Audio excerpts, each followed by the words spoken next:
Olá, gente. Boa noite. Aqui nós vamos começar o nosso 10º encontro dos estudos de psicologia e religião.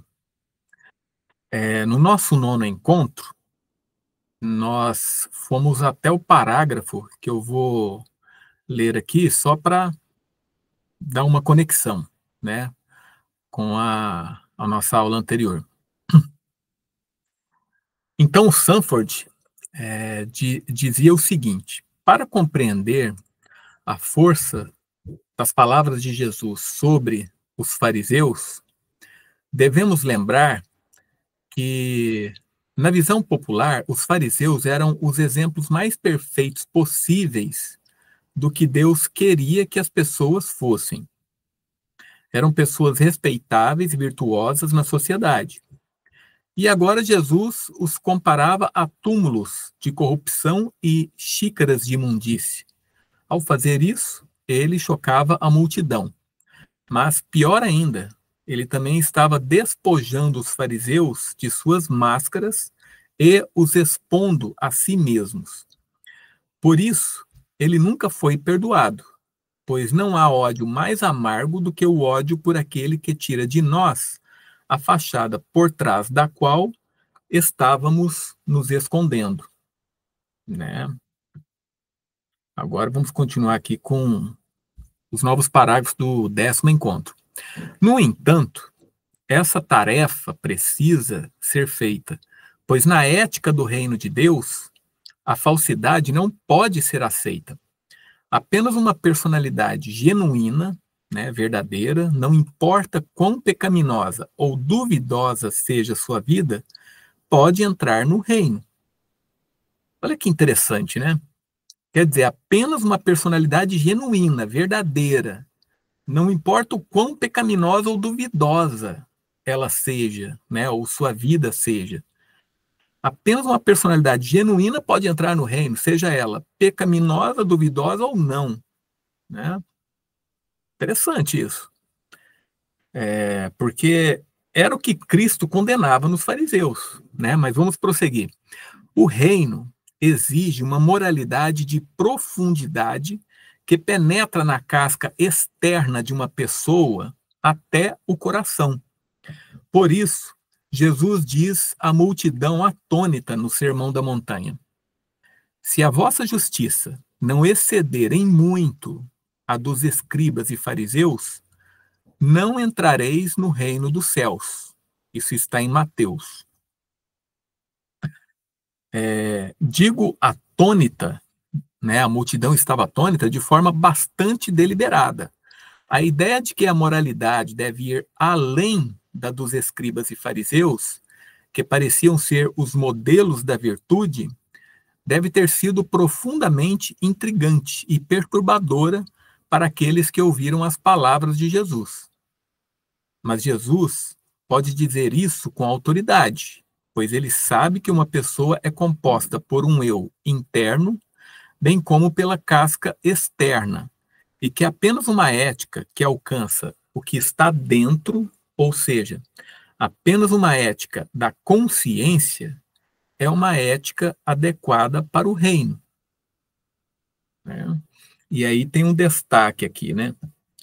As pessoas podem tentar se passar por alguém que não são, confiando em sua máscara externa para fazer a decepção, mas permanece o inconsciente, o coração ou pessoa interna, e isso não é afetado pela mentira externa.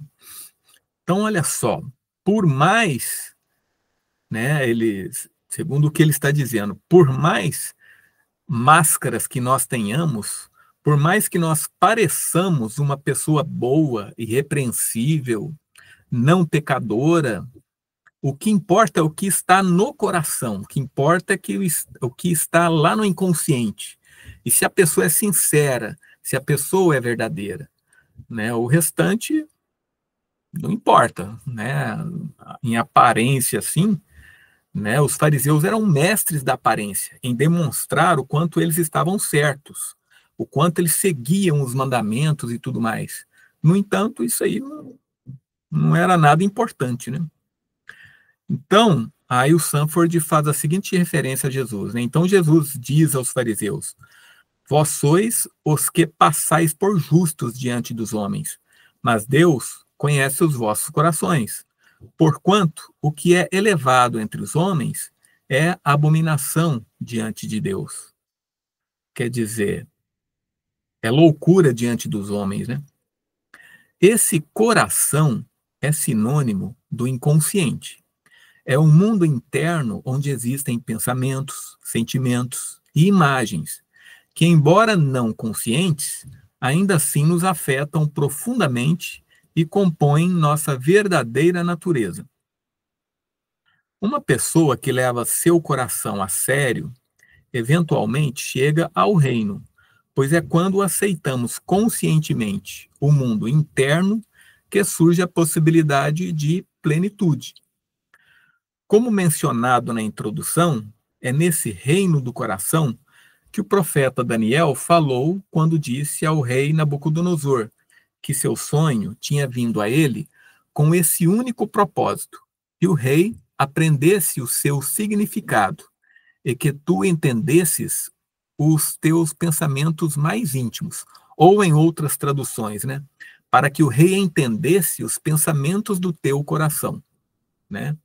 Aqui a tradução está como teus pensamentos mais íntimos, né? Mas nas traduções mais correntes da Bíblia, em português, né, está os pensamentos do teu coração. Então é interessante, né, gente, como quando a Bíblia normalmente se refere aos pensamentos do coração, ela está se referindo ao inconsciente, né? Ela se refere ao inconsciente. Deixa eu ver quem aqui está querendo entrar. Vamos lá.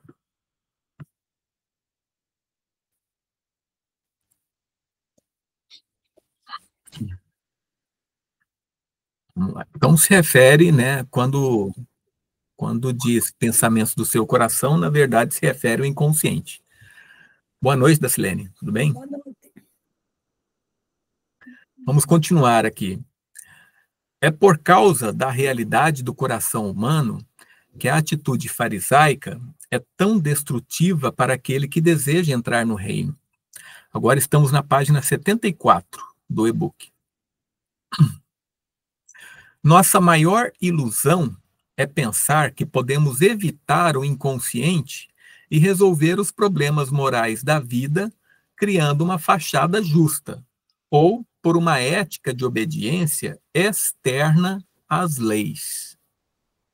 Então, isso é uma ilusão, né, gente? E é impressionante o quanto a maior parte da população, dos crentes, dos devotos, dos religiosos em geral, cristãos, né, não estão conscientes disso, né, dessa ilusão, né? O quanto as pessoas acham que elas vestindo uma fachada, né, ou apenas cumprindo, né, os mandamentos que a religião ordena e não olhando para dentro de si mesmas, né, e sendo sinceras e tudo mais, que elas estão sendo salvas, né, ou que algo está ocorrendo na espiritualidade delas, que elas estão evoluindo e na verdade não estão, né? E ele continua: mas isso não adianta, né, a gente se identificar com essa fachada, com essa máscara, pois Deus vê no coração humano implacavelmente, né? E implacavelmente seu olhar penetra nos recessos mais profundos da alma. Bem, vamos outro aqui, né? Penetra nos recessos mais profundos da alma. O salmista clamou: Senhor, tu me sondas e me conheces. Tu sondas a minha mente de longe. A palavra ainda não está em minha língua. Senhor, antes mesmo de a conheceres por completo. Para onde poderia eu escapar do teu espírito? Para onde poderia fugir da sua presença? Né? Isso aí é um salmo provavelmente de Davi, né? Porque nem todos os salmos são de Davi, né? O Deus que Jesus proclama é o Deus, e aí vem um livro que se chama o Livro de Oração Comum de 1928. Né? O Deus que Jesus proclama é o Deus para quem todos os corações estão abertos, todos os desejos conhecidos, e diante de quem nenhum segredo está oculto. Né? Pois Deus nada pode, né, com Deus nada pode ser mantido nas trevas, como Jesus declara aos seus discípulos ao adverti-los contra os fariseus. Guardai-vos do fermento dos fariseus, que é a hipocrisia. Quer dizer, a hipocrisia é como um fermento. Ela aumenta, né? Ela enche de ar, né? Nada há encoberto que não venha a ser revelado, e nada há escondido que não venha a ser conhecido. Porquanto, tudo que em trevas dissestes, à luz será ouvido. E o que falastes ao ouvido no gabinete, dos eirados será apregoado. Isso está em Lucas. Pois este é o Deus que vê tudo e que é feito em segredo. Tudo que é feito em segredo. Aqui ele continua, né, o Sanford, com a remoção das máscaras que temos usado e a exposição do que esteve escondido dentro de nós, chegamos à chave da ética do reino.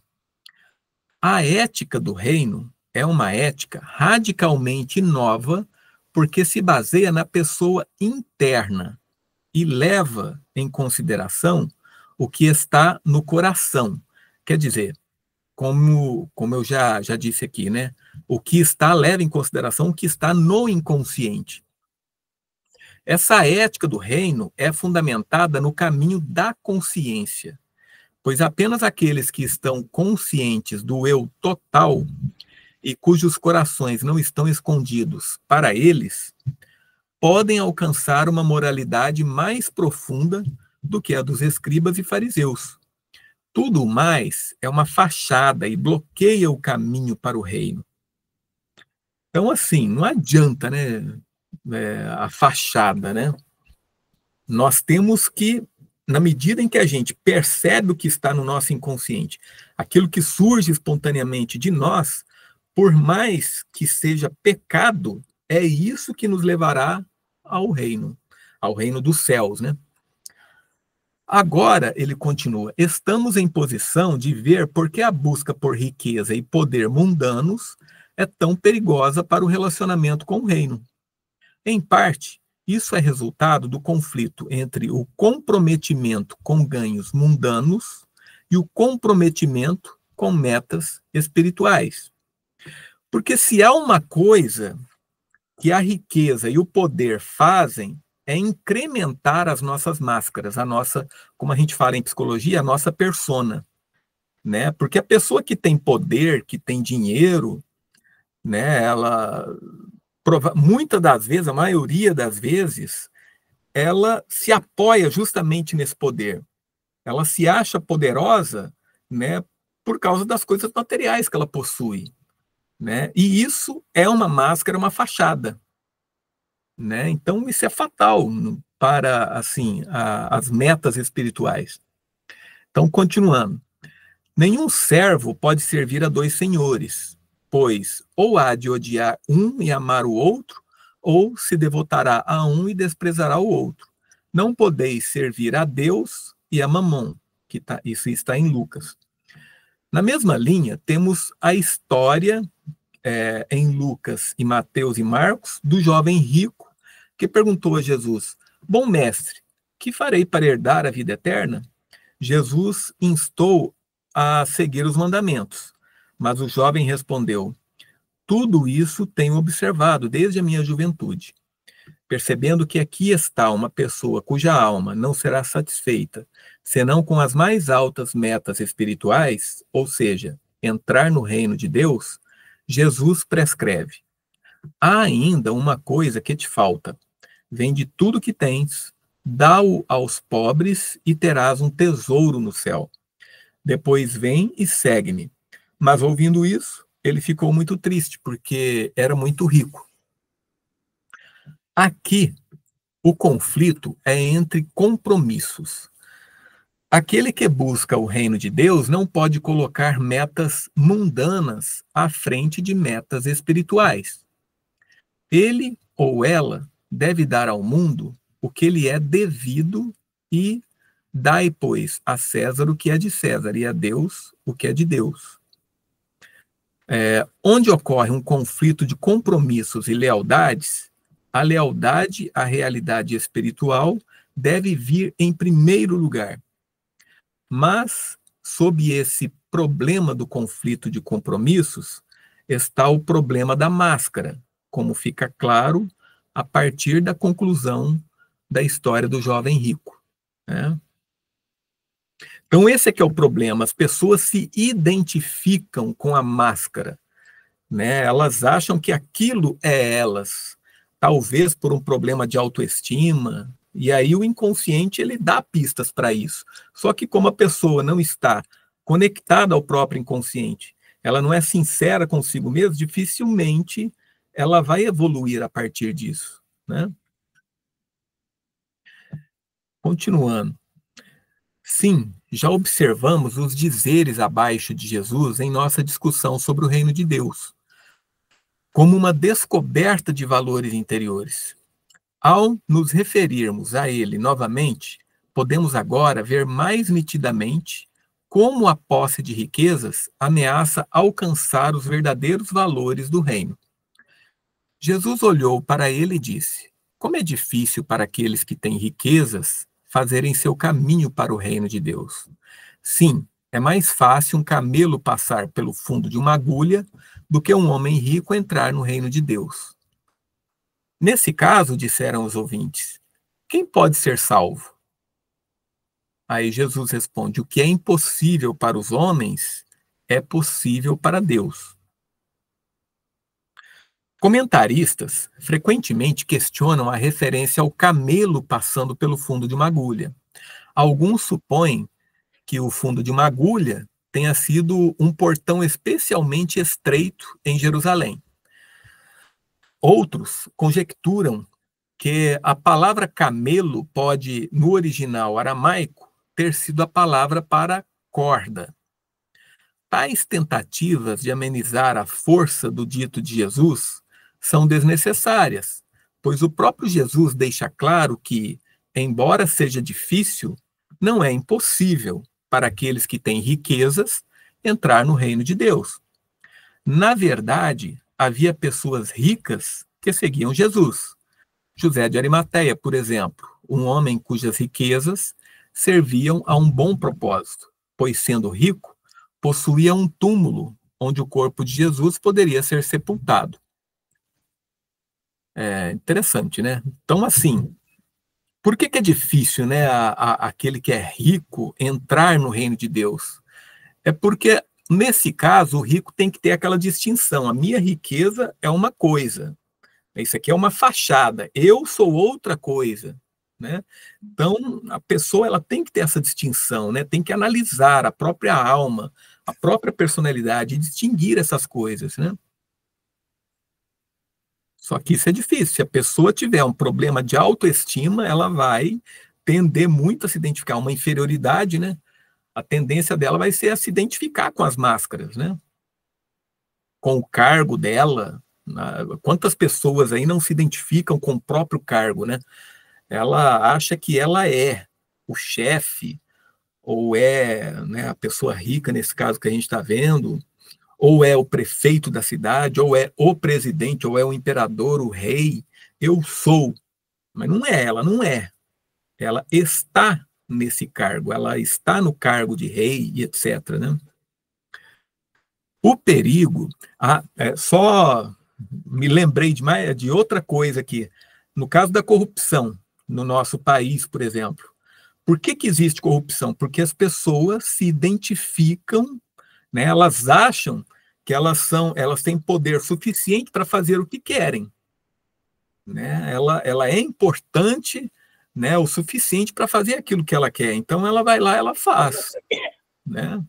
Ela não dá importância, ela não vê a distinção, né, dela em relação ao cargo.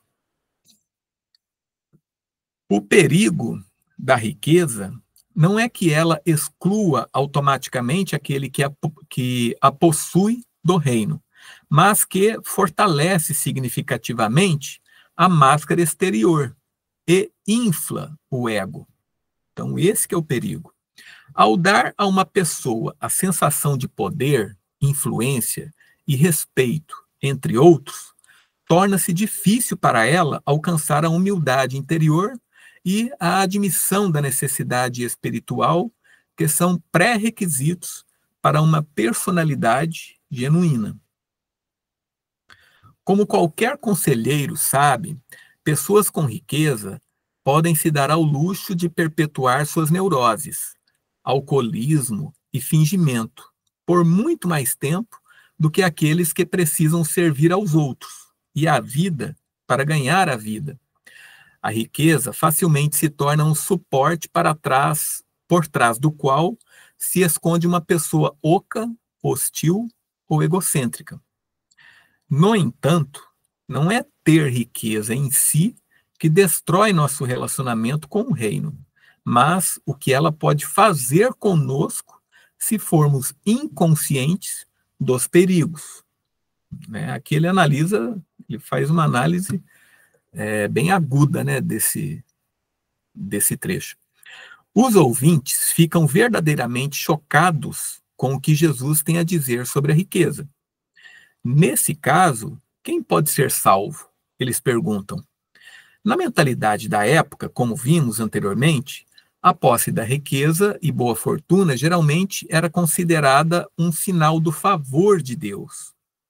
Em uma atitude pelo menos tão antiga quanto o livro de Jó, supunha-se que Deus, sendo justo, concederia bênçãos aos justos e visitaria os ímpios com infortúnios, uma atitude que pouco contribuía para a causa da justiça social.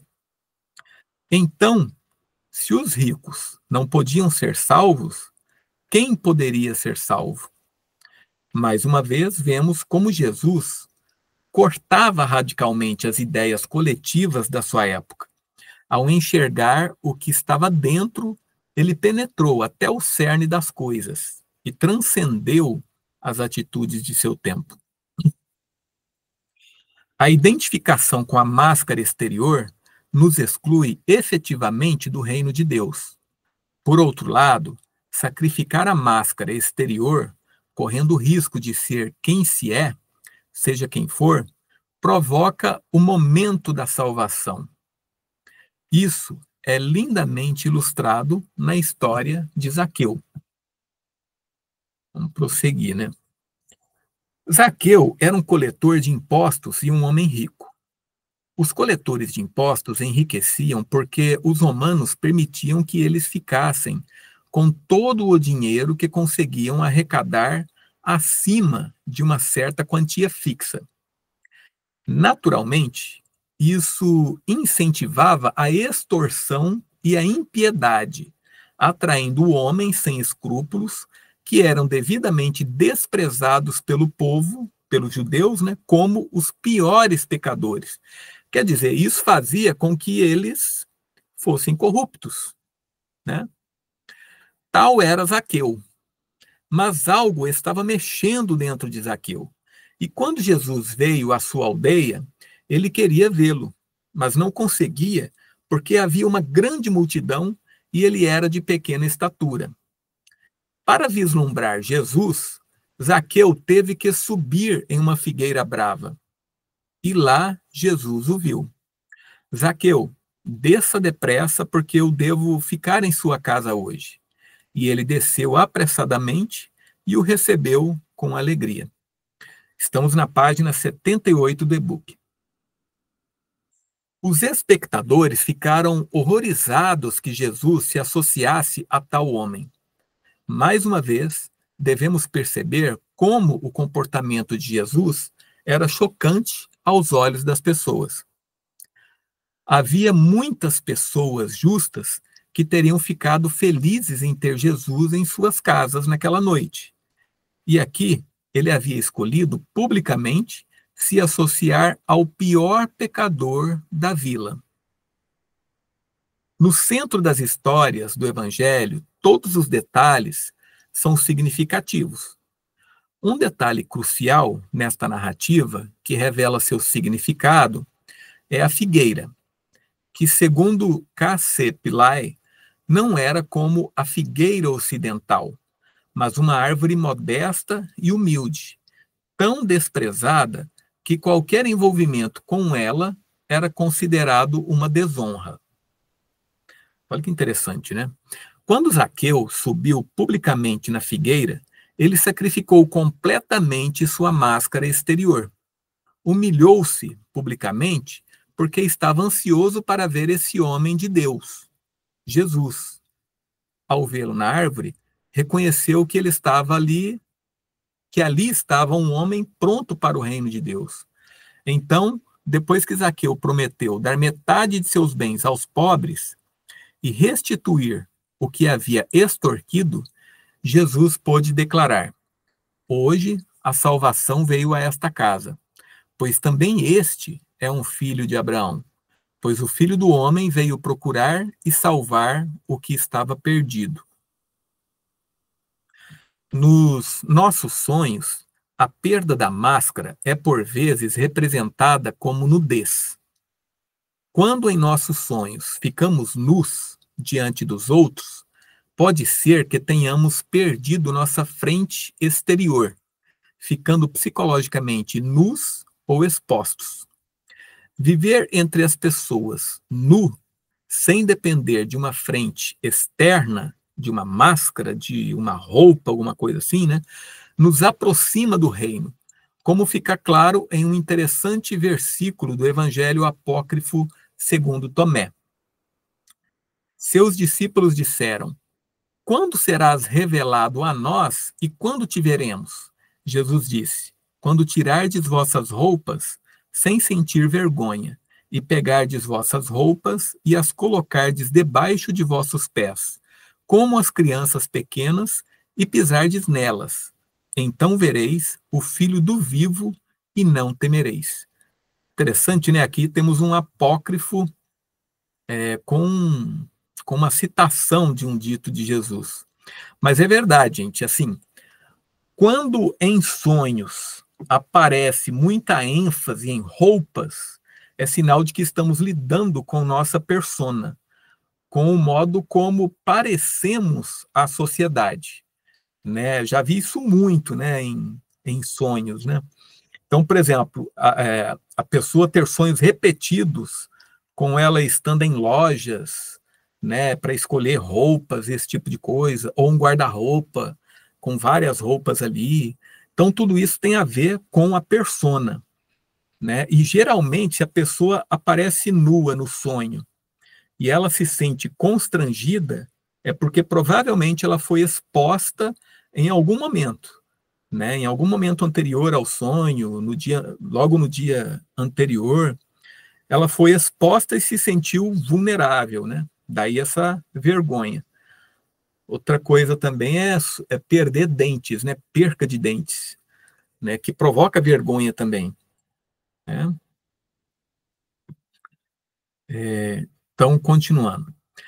Essa referência às crianças pequenas sendo nuas nos ajuda a entender por que Jesus frequentemente se referia àqueles que entram no reino de Deus como crianças pequenas. Quando os discípulos tentaram impedir que algumas crianças se aproximassem dele, Jesus disse: deixai as crianças e não as impeçais de virem a mim, pois a elas pertence o reino dos céus. Isso está em 3 livros, né? Mateus, Lucas e Marcos. As crianças pequenas não têm máscara. Somente quando o mundo adulto as força a adotar uma, aprovando um lado de sua personalidade e desaprovando o outro, é que as crianças aprendem a adotar uma frente falsa e esconder seus verdadeiros sentimentos. As crianças pequenas ainda são espontâneas e expressam diretamente o que sentem, sem a intenção hipócrita de produzir um efeito desejado. Isso é uma das várias características da criança pequena, que os adultos precisam cultivar de maneira madura, se desejarem pertencer ao reino. O interessante nisso é que é muito indicado aos pais, né, uma criança fazer alguma coisa que é indevida, né, não dizer para ela, você não pode sentir isso, você não pode pensar isso, né, não se referir às coisas internas, mas se referir apenas àquilo externo que ela fez, né? Então, assim, você não pode fazer isso, né, porque fulano vai se sentir assim assado. Então, tem toda uma maneira de lidar com a criança. Porque se você falar para ela, você não pode sentir, você não pode sentir ou pensar isso, né? Você está criando a sombra, né? Você está fazendo de tudo para criar a sombra na criança, né? Uma parte sombria nela, e para que ela crie uma máscara, para que ela não se mostre como é, né? Se você fala para a criança, você não pode sentir isso, então ela vai pôr uma máscara e procurar fazer de tudo para que as pessoas não percebam, né, que ela pensou, sentiu aquilo. Então, continuando, pelos mesmos motivos psicológicos que discutimos, Jesus condena o ato de fazer juramentos. Um juramento é necessário apenas se a pessoa interna contradiz a pessoa externa. Um juramento fortalece o que prometemos ou afirmamos externamente, mas isso é necessário apenas se estivermos dizendo o que não queremos dizer, ou seja, se estivermos em um estado de contradição. Mas, para um membro do reino, não há contradição interna, pois a pessoa interna e a pessoa externa estão em uma relação uma com a outra. Portanto, Jesus diz no Sermão da Montanha: outro sim ouvistes que foi dito aos antigos: não perjurarás, mas cumprirás os teus juramentos ao Senhor. Eu, porém, vos digo: de modo algum jureis, nem pelo céu, porque é o trono de Deus, nem pela terra, porque é o escabelo de seus pés, nem por Jerusalém, porque é a cidade do grande rei. Não jureis tão pouco pela vossa cabeça, porque não podeis tornar um só cabelo branco ou preto. Seja, porém, o vosso sim, sim, e o vosso não, não. O que passa disto vem do maligno. E aí continua, né? Por outro lado, persistir na identificação com a máscara é fomentar uma divisão dentro de nós mesmos. Nesse caso, a casa de nossa alma está dividida contra si mesma e não pode permanecer de pé, pois toda cidade, citando Cristo, né? Toda cidade dividida contra si mesma será destruída, e toda casa ou cidade dividida contra si mesma não subsistirá. E aí a gente pensa nas pessoas divididas em si mesmas, né? No quanto elas realmente são inseguras, né? E elas não subsistem, né, nas situações.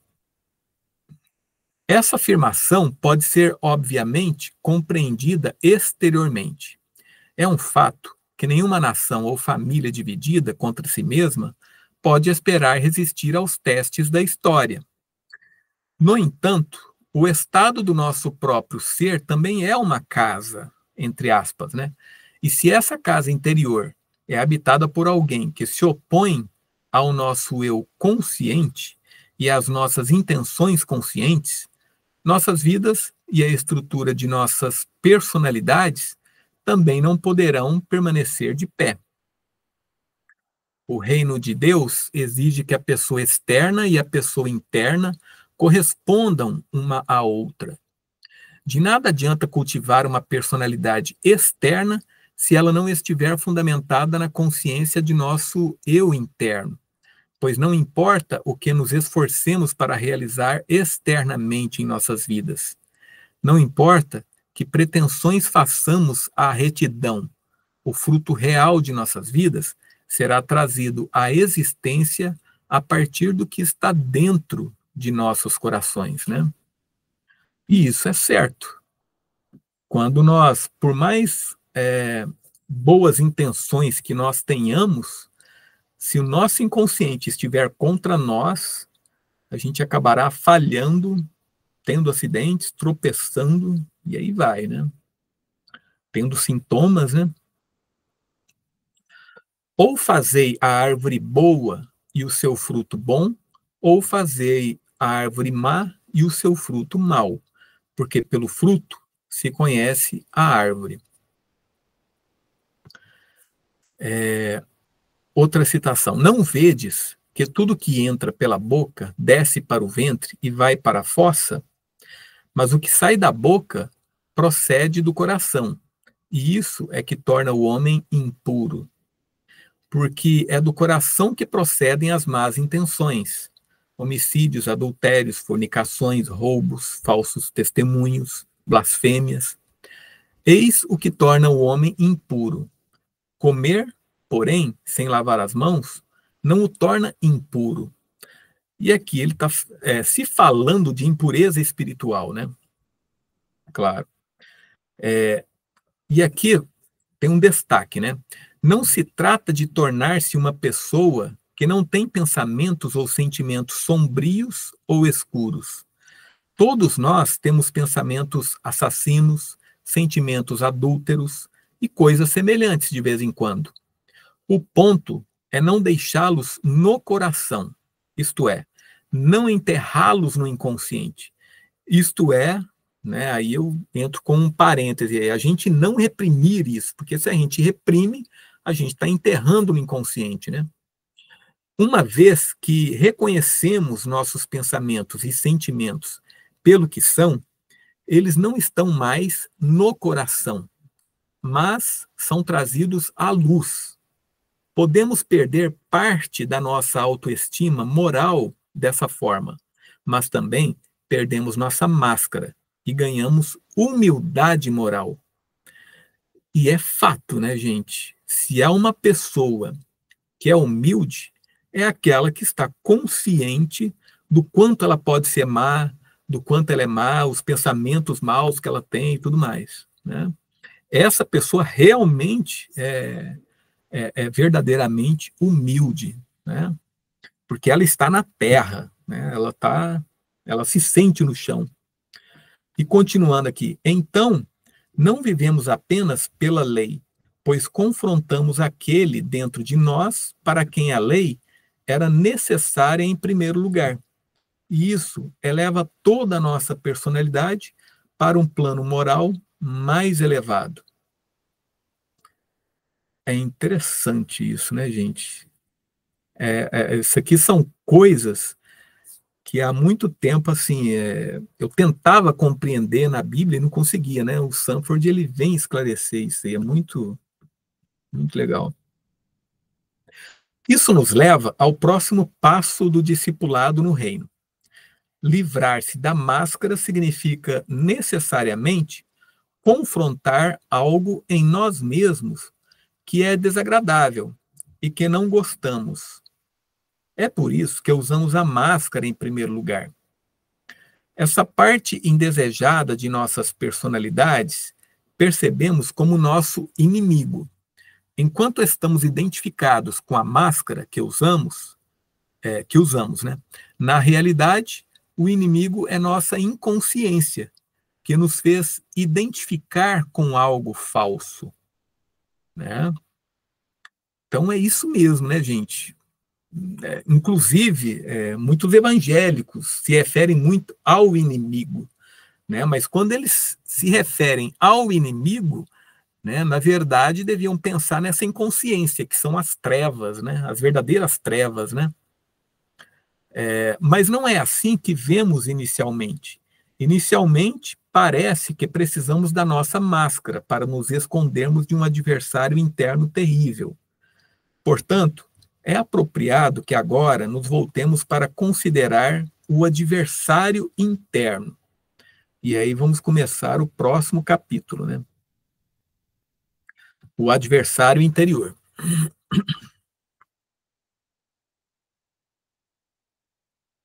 A primeira proclamação sobre o reino de Deus é arrependei-vos, porque o reino de Deus está próximo.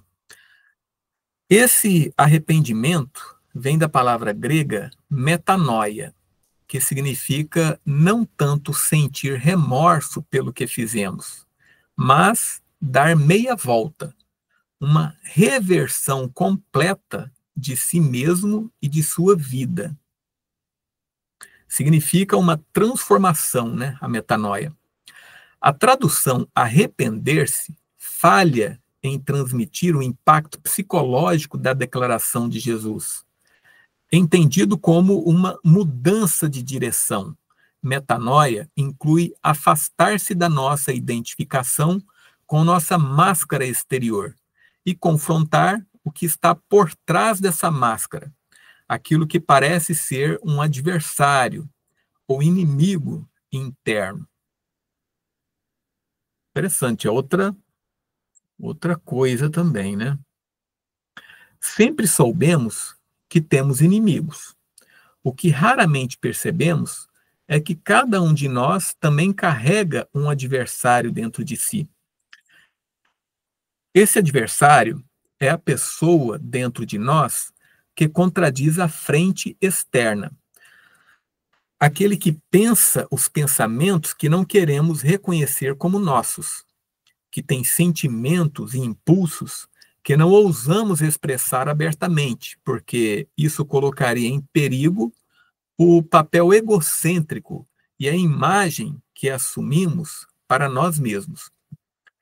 Este inimigo, né, é aquele que tentamos, geralmente sem sucesso, esconder dos outros, por medo de que nos rejeitem, e que também tentamos esconder de nós mesmos, porque pensamos que não suportaríamos enfrentá-lo.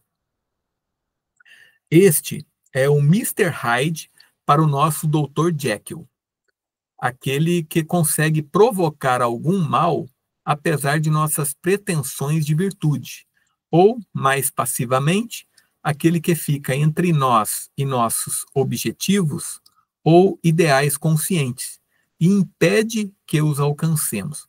Aqui o Sanford está fazendo referência, né, Mr. Hyde e Dr. Jekyll, é o Médico e o Monstro, aquele filme, né, muito famoso, não sei se vocês conhecem aí, né, o Médico e o Monstro. Já teve algumas versões aí na TV, em forma de filmes.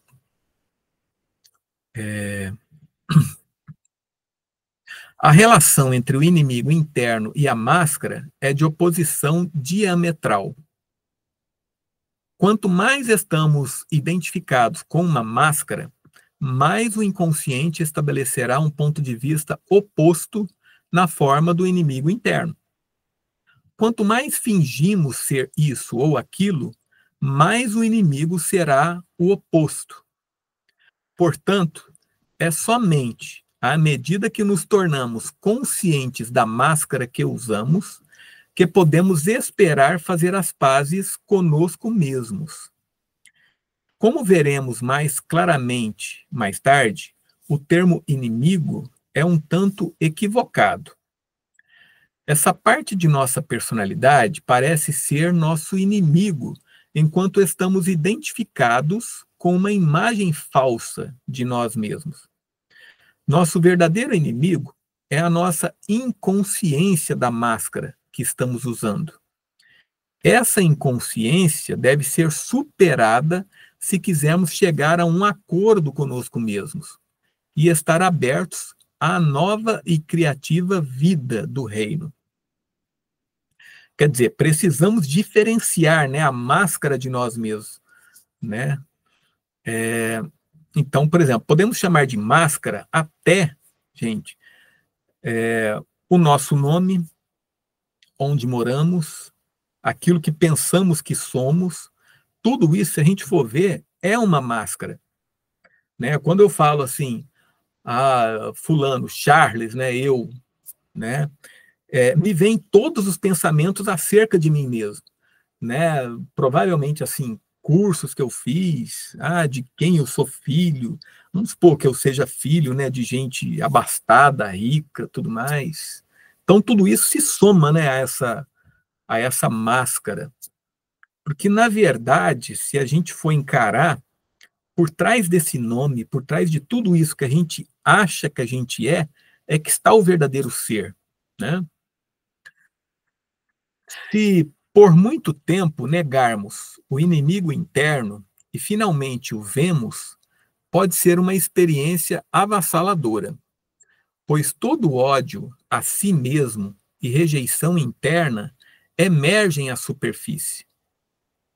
Eu me vi e não gostei do que vi, recentemente exclamou uma mulher que havia enterrado seus verdadeiros sentimentos por medo de ser ferida e assumiu um papel falso na vida que a levou à destruição dela mesma e de seu relacionamento com o marido. O inimigo interno aparece em nossos sonhos como uma figura do mesmo sexo que o sonhador.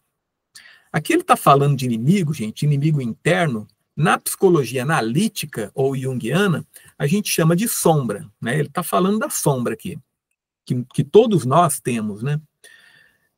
Então, assim, a sombra ela aparece com o mesmo sexo que o do sonhador. Por exemplo, um homem que estava tentando ser excessivamente puro e convencional sonhou com um homem sinistro que ele estava determinado a enforcar. Um clérigo sonhou com sua sombra como um transitório infiel.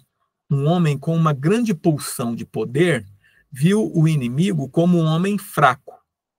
Uma mulher que havia reprimido seu lado sexual erótico sonhou com sua sombra como uma prostituta navegando descontroladamente por um rio. No caso de um criminoso endurecido, no entanto, a sombra pode aparecer como uma figura gentil e amorosa. O inimigo interno não é bom nem mal em si mesmo, mas é aquilo dentro de nós que contradiz qualquer atitude consciente que tenhamos adotado. Quer dizer, se a gente se identifica com alguma coisa, a nossa sombra ela vai adotar o sentido contrário àquilo, né? Aquilo que a gente se identifica. As pessoas são tão relutantes em se ver como realmente são e enfrentar sua contradição interna que somente com os maiores esforços a maioria delas pode ser levada a essa autoconfrontação. Até a própria vida, nem precisa da pessoa de repente fazer uma análise, né? A vida mesmo se ocupa disso. A grande maioria prefere o amplo caminho da inconsciência, que leva à ignorância do inimigo interno. Isso é destrutivo, porque a ignorância do inimigo interno, de modo algum, resolve o problema. Pelo contrário, o inimigo agora aparece sob a forma de outras pessoas. E a hostilidade, que tem sua origem em nós mesmos, assume forma de hostilidade em relação aos outros. Aqui ele está falando da projeção, né? Porque quando nós estamos inconscientes da nossa sombra, quer dizer, a nossa sombra é a negação daquilo que a gente acha que é, né? Então eu nego completamente minha sombra. Ora, se eu não sou a minha sombra, quem é que vai ser? Os outros. Então, aquelas pessoas, né, que são semelhantes à nossa sombra, nós não queremos nem vê-las. Ou se vemos, nós as reprimimos, nós as criticamos, julgamos e tudo mais. Por quê? Porque nós fazemos a mesma coisa com o nosso inimigo interno, com a nossa sombra. Então, o que a gente faz com as pessoas, a gente está apenas reproduzindo um relacionamento que a gente tem com a nossa própria sombra, né? Mas é isso aí, gente. Agora, pessoal, vocês têm alguma coisa a acrescentar, alguma coisa a falar aí? Vocês ficaram em silêncio o tempo todo? Deixa eu interromper aqui a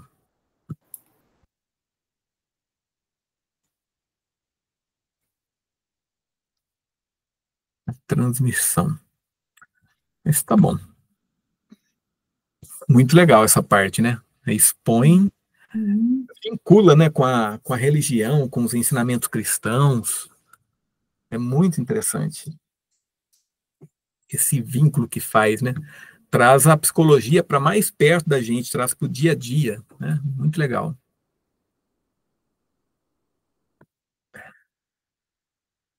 Bem, então vamos lá, gente. Vamos terminar então. Uma boa noite para vocês. Boa noite, obrigada, Charles, mais uma vez. Boa noite, muito obrigada. Estava ótima a aula. Nossa, eu adoro, gosto muito. Falou, gente, até mais. Obrigada. Até mais, boa noite para você. Obrigada. Boa noite. Tchau, boa noite, Charles. Obrigada.